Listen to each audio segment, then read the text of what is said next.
People look at men over 60 and assume you're slowing down, forgetting things, past your prime.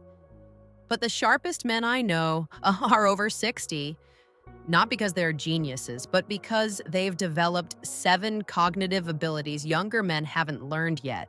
And if you have them, you're operating at a level most people never reach. So I'm going to walk you through these 7 signs. And here's the thing, the higher we go on this list, the rarer these abilities become.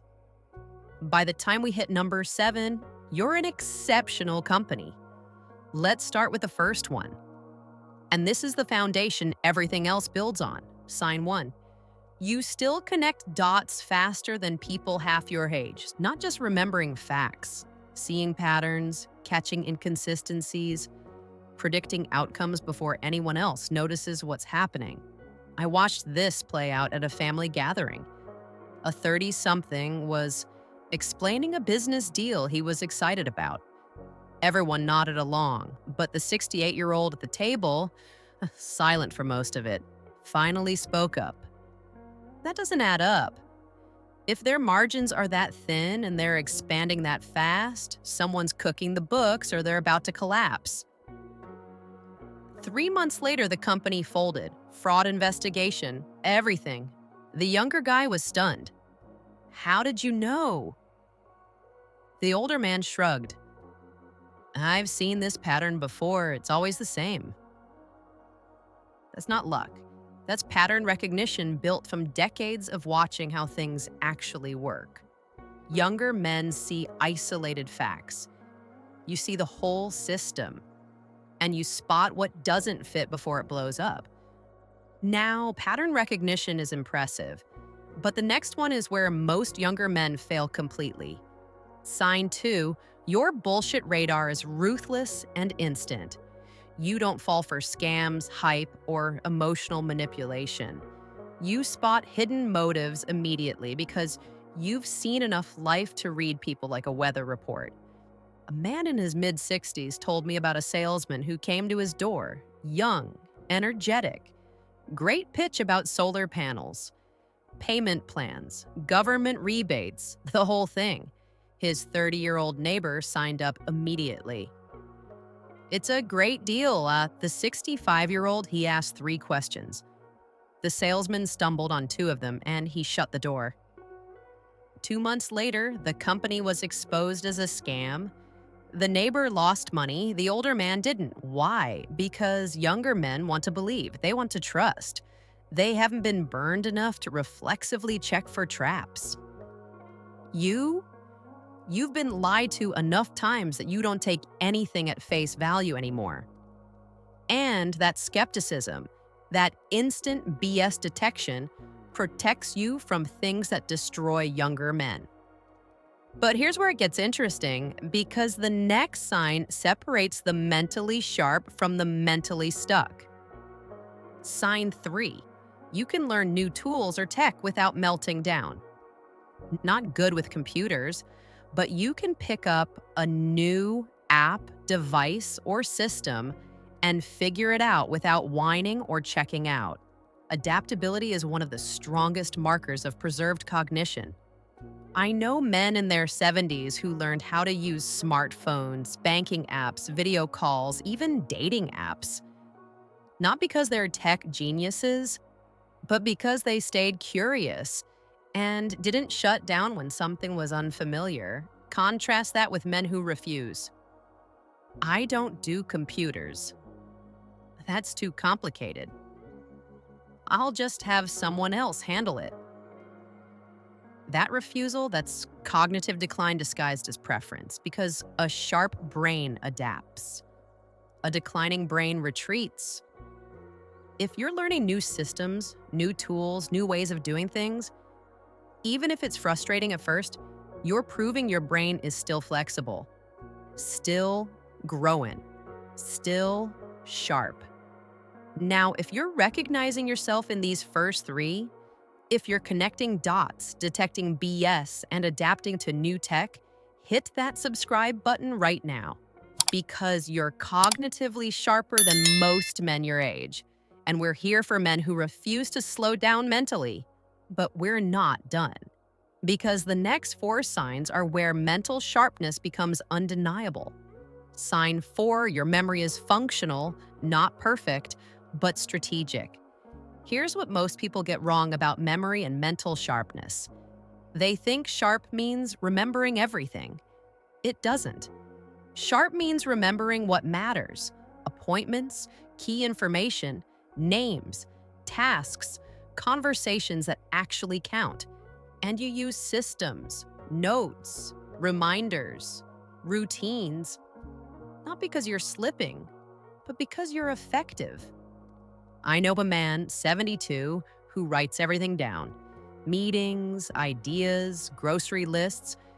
People assume that means his memory is failing. But when you talk to him, he remembers every detail of conversations from weeks ago. He recalls who said what, when, and why, because he's freed up mental space by offloading the trivial stuff.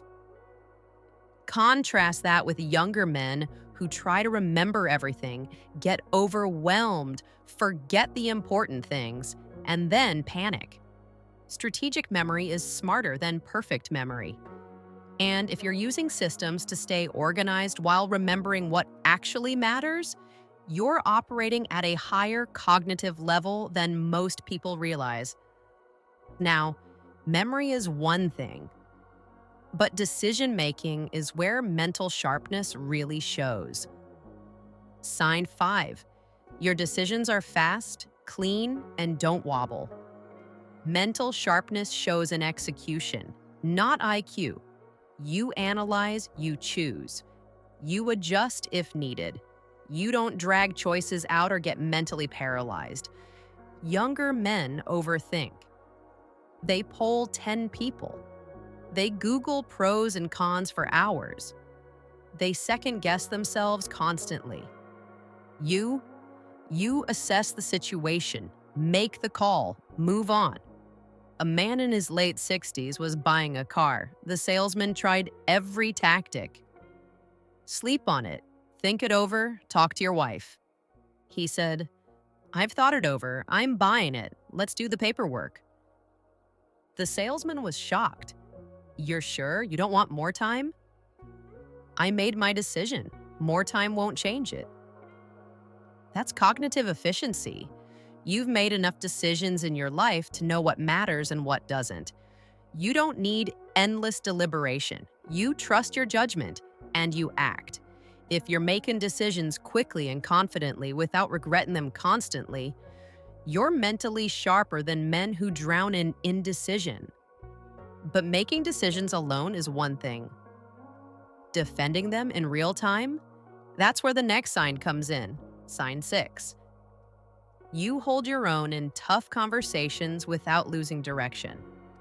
You can argue a point calmly, track the logic, spot contradictions, and steer the discussion without getting mentally tangled or emotionally scattered. I've watched men over 60 dismantle arguments from younger men who thought they had the upper hand. Not by yelling, not by getting emotional, by staying calm, following the thread, and pointing out exactly where the logic breaks. A man in his mid-60s was in a meeting. A younger colleague, mid-30s, was pushing a strategy that sounded good on the surface. Everyone was nodding along. The older man spoke up. "Walk me through the numbers again, because if you're projecting that growth rate, you're assuming 3 things that haven't happened yet. And if any one of them doesn't happen, the whole thing collapses." The younger guy tried to deflect. The older man didn't let him. He stayed on point, asked follow-up questions, didn't get sidetracked. By the end, the flaws were obvious. The strategy got scrapped. That's mental sharpness in action. Staying focused, tracking multiple threads, spotting holes, not getting thrown off by emotion or distraction. If you can do that, if you can hold your ground in complex conversations without losing the plot, you're cognitively operating at a level most people can't reach. And now we're at the final one. Number 7, and this is the ultimate marker. Because if you have this, you're not just sharp, you're still growing. Sign 7, curiosity hasn't died in you. Men who decline lose interest in anything new. Men who stay sharp ask questions, explore, read, dig, tinker, experiment, and don't settle into mental retirement. I know men in their 80s who are learning languages, building things, asking why about everything, still fascinated by how the world works. And I know men in their 50s who've checked out. Same routines, same conversations, same complaints, no new ideas, no new interests, just waiting. The difference isn't age, it's curiosity. If you're still reading books, asking questions, trying new things, exploring ideas, you're keeping your brain alive. And that's the single strongest predictor of sustained mental sharpness. So here's the question. How many of these 7 do you have? If you have all 7, you're not just mentally sharp, you're exceptional. You're aging better cognitively than 99% of men your age. If you have 5 or 6, you're way ahead of most people. You're maintaining cognitive abilities most men have already lost. If you have 3 or 4, you're doing okay, but you've got room to grow, and that's fine because all of these can be developed. And if you're realizing you don't have many of these or you've been slipping, don't panic. Feel motivated because mental sharpness isn't fixed. It's trainable. Now, if you want to protect and boost your cognitive function, if you want practical strategies to keep your brain sharp, your memory strong, and your thinking clear, I put together the 30-day brain protection and memory boosting protocol. It's a step-by-step system designed specifically for men over 60. Evidence-based, practical, not fluff. The link's in the description and comments. If you're serious about staying mentally sharp for decades, go check it out. But here's what I really want you to understand. Mental sharpness after 60 isn't about being the smartest person in the room. It's about staying adaptable, curious, clear thinking, fast deciding. It's about connecting dots others miss, detecting BS instantly, learning new things without fear, remembering strategically, deciding confidently, holding your ground in tough conversations, and staying curious about everything. Those 7 abilities, they're not genetic, they're cultivated. And if you have them, you've built something most people never will. So if you're this man, if you're mentally sharp and you know it, be proud. You've earned it. You've protected something most men lose by 50. And if you're working on it, keep going. Because every one of these signs can be strengthened with intentional effort. Now tell me, how many of these 7 do you have? Be honest. Drop your number in the comments. I want to see where you're at. And if this made you realize you're sharper than you thought, or showed you where to focus, hit that subscribe button. Share this with another man who needs to know his mental edge isn't gone just because he's over 60. Because we're here for men who refuse to decline, who stay sharp, who keep learning, who never stop thinking every single week. I'm Avery Scott, and I'll see you on the next one.